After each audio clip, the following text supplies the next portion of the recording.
Hey, okay, Deb here. I'm going to do kind of more like what I call a live mom experience and about something that really happened. So hopefully it helps you in your world of momager and dadager. So yesterday I went with my son. What an honor to be asked to go for his first tattoo. And so while we were there, obviously the guy knows that Ocean owns a streetwear line and there's kind of a relationship in those two worlds. And so we're having this conversation. So before we left in the morning, I feel like I'm my son's chief marketing officer sometimes, which I'm not. He has one of those.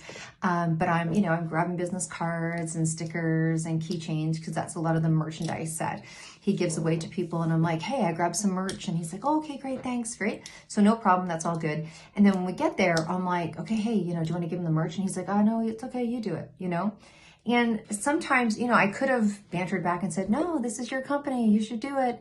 I think the big thing is knowing when they're comfortable and when they're not comfortable. And for him, having me do that, because I'd had a conversation with this guy already, was kind of just like the better thing to do. And he just wanted to be in his, cool disposition of getting a tattoo. That's what he was there for. He wasn't really there for the business. And I'm like, hey, we brought you some merch. He's like, oh, that's cool, blah, blah, blah. And so it was me that gave it. And it's that moment of just knowing when he wants to step in to market his business, because by nature he's, shy.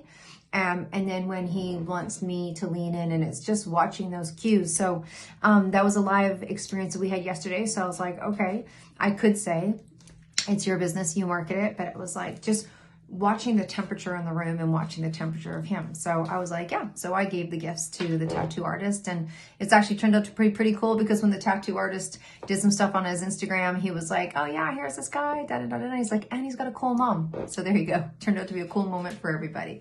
Hope that helps.